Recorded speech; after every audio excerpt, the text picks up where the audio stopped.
Merci Hervé. Quel est l'état d'esprit ce soir pour cette plénière? Eh bien d'abord, ravi de vous accueillir. Enfin, et j'ai envie de dire, parce que c'est vrai, tu as raison, de dire qu'on a un peu de décalage sur cette plénière. Ravi d'accueillir bien évidemment les invités.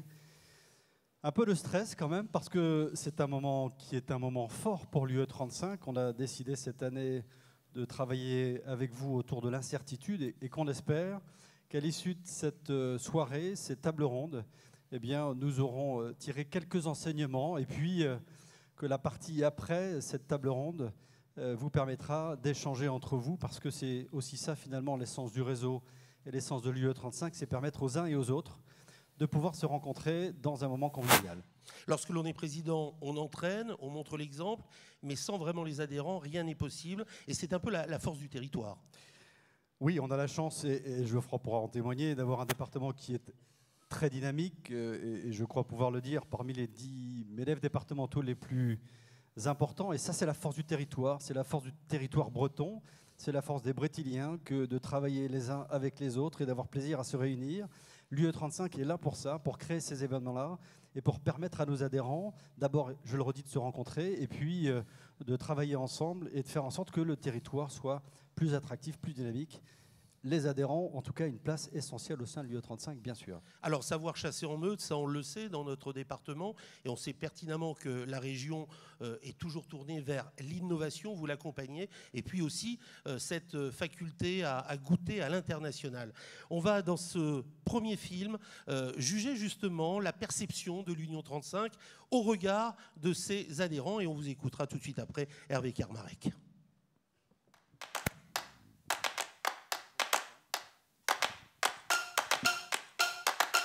L'UE35, ça fait un petit moment maintenant que je la connais. Mais j'ai vraiment découvert le jour où le secrétaire général était venu présenter l'Union des entreprises au sein de mon entreprise. Et c'est là d'ailleurs que je suis devenu adhérent, quand j'ai découvert un peu toutes les missions qui pouvaient s'y attacher. Nous avons sollicité l'UE35 car nous avions besoin de négocier un accord pour ouvrir les magasins tous les dimanches à Saint-Malo intramuros. J'ai repris une société en 2010. La société était déjà adhérente à l'UE35 et j'ai développé le partenariat en devenant conseillère prud'homale. Un jour, un membre de l'UE35 est venu manger au restaurant. Il m'en a parlé, j'ai adhéré et je ne regrette pas. Moi, toute petite entreprise, je ne pensais pas pouvoir intégrer l'Union 35. En fait, j'ai vraiment trouvé ma place. Je travaille avec le vice-président de l'UE35 depuis 2007. Je suis donc un témoin privilégié des actions de l'UE35, de son rôle fédérateur, son rôle facilitateur et de son importance sur le territoire économique brétilien.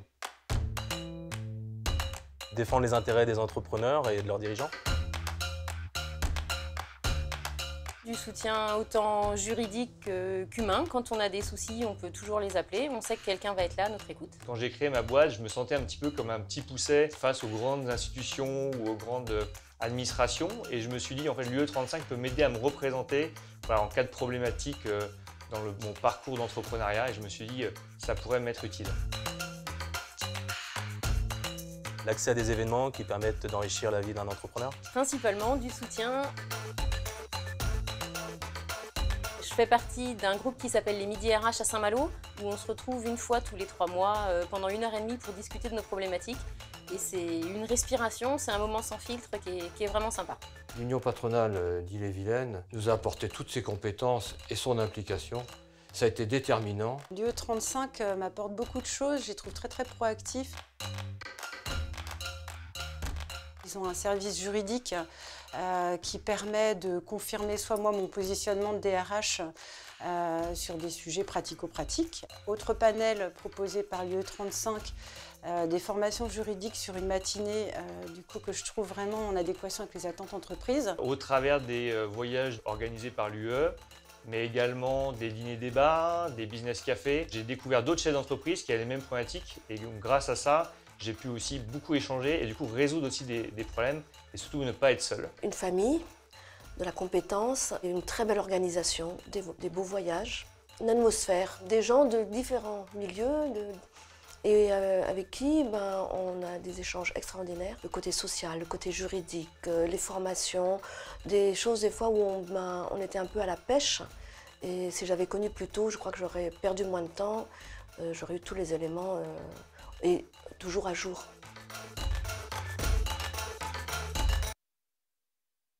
Voilà pour les adhérents parlant de l'Union des entreprises 35. On voit que la motivation ne manque guère. Président Hervé Karmarek, c'est à vous pour lancer cette plénière. Bien, d'abord remercier les participants qui se sont prêtés au jeu de l'interview. C'est jamais un sujet très facile. Et je le disais tout à l'heure, je n'oublie pas qu'avant tout, l'UE 35, ce sont les adhérents. Mesdames, Messieurs, chers amis, cher Geoffroy, quel plaisir de vous accueillir à nouveau pour notre plénière annuelle dont le thème est « Les entreprises face à l'incertitude ». Le moins que l'on puisse dire est qu'à nouveau, nous sommes au cœur de l'actualité. Nous ne pensions pas, je dois l'avouer, être dans l'incertitude de pouvoir tenir cette assemblée. Reporter une plénière est une première, mais l'actualité politique t'empêchait, mon cher Geoffroy, d'être parmi nous en décembre. Le Premier ministre annonçait en effet le mardi de l'Assemblée générale les éléments de la réforme des retraites et tu te devais d'être présent à Paris. Nous le comprenons bien évidemment et je tiens à te remercier en votre nom d'avoir tout fait pour être avec nous et aujourd'hui, malgré une actualité qui reste très riche et incertaine. Je n'oublie pas bien sûr Agnès Verdier-Molinier ainsi qu'Elisabeth Lévy qui nous font l'immense plaisir d'être avec nous ce soir. Et pourtant, la France va bien, enfin presque bien. Notre économie française demeure résiliente avec, selon une première estimation de l'INSEE, une croissance 2019 qui s'établit à plus 1,2%. La demande intérieure demeure le moteur de la croissance avec une dépense de consommation des ménages qui a accéléré. L'investissement des entreprises a quant à lui progressé et devrait enregistrer une croissance d'au moins 3,9% pour l'ensemble de l'année 2019. Rexecode, un institut d'études économiques, démontre que depuis 3 ans, les dépenses d'investissement ont davantage contribué à la croissance de l'économie française que la consommation des ménages. Dans ce contexte, les entreprises françaises continuent de créer des emplois et le chômage de se replier. Selon l'INSEE, au 3e trimestre 2019, les effectifs du secteur privé auraient progressé de 263 200 personnes effectives, portant l'effectif des salariés du privé à près de 20 millions. Et depuis la fin de l'année 2014, les entreprises ont créé quelques 980 700 emplois, autant dire 1 million. Alors, ce million d'emplois supplémentaires, il ne vous rappelle rien, ce fameux pins que Pierre Gattaz affichait fièrement et qui lui a valu quelques railleries. Il n'avait pourtant pas tout à fait tort, mais à coup sûr, raison trop tôt. Quel qu'en soit le vainqueur, elle est au profit de notre économie et de nos entreprises. Notre département d'Ille-et-Vilaine n'est pas en reste puisque nous affichons un taux de chômage en Ille-et-Vilaine de 6,3% contre 7% en Bretagne et 8,6% en France. Une croissance démographique parmi les plus fortes de France et un dynamisme économique que beaucoup nous envient. Tout va bien alors, presque. Presque, car les nombreuses réformes en cours ou passées ont obligé les entreprises à s'adapter rapidement. Formation professionnelle, assurance chômage, réforme du Code du travail, loi l'homme, santé au travail, retraite. Vous avez, chère Agnès, avec votre fondation l'IFRAP, évalué les 91 réformes et mesures du gouvernement et votre macronomètre est assez sévère. Et les événements en cours ne doivent pas masquer que depuis quelques semaines, le climat des affaires tend à fléchir. Geoffroy, dont l'éclairage sur la politique économique que mène le gouvernement actuellement nous permettra de mieux mesurer les causes de ces actions et les conséquences sur les entreprises. Mais les faits sont là. Hausse de la fiscalité, difficulté à recruter et paradoxe, un taux de chômage qui ne diminue pas assez rapidement, tension sociale avec quelques syndicats de salariés jusqu'au boutiste, une réforme des retraites dont l'équilibre financier reste incertain et beaucoup d'autres incertitudes qui pèsent sur nos entreprises. À lui seul, le sujet fiscalité est complexe. Rappelons-le à tous ceux qui, impatients, pensent que gérer une entreprise est aussi simple que de lever une taxe ou de créer une réglementation avec effet immédiat. Cela traduit la notion fondamentale qui est la compétitivité et l'attractivité de notre territoire. Lorsque j'ai pris mon mandat de président de l'UE35, c'est la première chose à laquelle j'ai voulu travailler, au-delà de tout ce qui fait la force de notre organisation patronale, et que vous appréciez à entendre vos commentaires lors du film d'introduction. L'ensemble du monde institutionnel de notre département m'a fait savoir que ça n'était pas au MEDEF de s'occuper de ces questions. Circuler, il n'y a rien à voir. Souvenez-vous, à cette même plénière, il y a 3 ans, dans une table ronde, de la réaction de nos élus à l'idée de mettre en avant la marque économique. La communication de la marque Bretagne ou de Destination Rennes était très bien faite, mais je trouvais cette notion de marque trop tournée vers le tourisme, pas assez business-friendly, car probablement marquée par ces maires de métropole qui entraînaient avec eux, dans les différents salons professionnels en France ou à l'étranger, les chefs d'entreprise pour vendre leur territoire et ne faire qu'un. Chasser en meute, voilà une notion qui me paraît essentielle. Et c'est vrai, dans tous les cas, c'est uni que l'on gagne. À un moment où nous avions perdu l'agence de développement économique départementale en raison de l'application de la loi NOTRe, nous ne pouvions pas rester sans nous battre sur ce terrain de l'attractivité et avoir un vrai plan d'action. Nous avons probablement dû être convaincants puisqu'avec tous les acteurs institutionnels, nous nous sommes mis autour de la table et nous avons débouché sur une structure métropolitaine tournée vers le tourisme et l'attractivité économique. Derrière l'attractivité, c'est bien évidemment l'emploi que nous maintenons et que nous créons. C'est l'image que nous renvoyons pour fidéliser nos collaborateurs et pour en attirer de nouveaux. Et c'est la garantie pour les potentiels entrepreneurs de trouver sur nos terres bretonnes tout l'écosystème nécessaire au bon développement. Cette notion d'attractivité est d'autant plus importante aujourd'hui que nous peinons à recruter, quelles que soient les filières, les bassins d'emploi ou les niveaux de formation. Alors, nous pourrions rejeter la faute sur telle ou telle structure, mais telle n'est pas mon approche. Je pense qu'au contraire, nous devons analyser la situation ensemble, toutes les branches réunies et tous les acteurs de l'emploi, autour de la table et être force de propositions innovantes. Nous y travaillons. Notre terre brétilienne a toujours été force de proposition et d'expérimentation, et elle n'y dérangera pas cette fois-ci encore. D'ailleurs, dans cet esprit, nous avons été le premier département à signer la charte d'inclusion en créant le club des réseaux d'entreprises inclusives aussi contributives que productives. Il n'y a pas d'entreprise durable hors sol. Et ici, en Ille-et-Vilaine et en Bretagne, le terreau est généreux et nos entreprises y ont de profondes racines.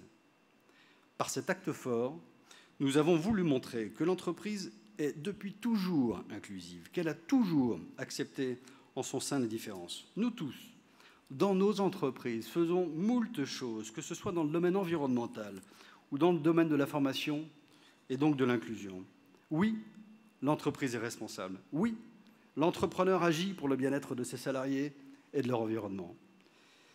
C'est une des raisons majeures pour laquelle j'ai décidé, avec le bureau de l'UE35, d'organiser le Trophée de l'entreprise inclusive, événement qui rentrera dès à présent dans la liste de nos événements annuels.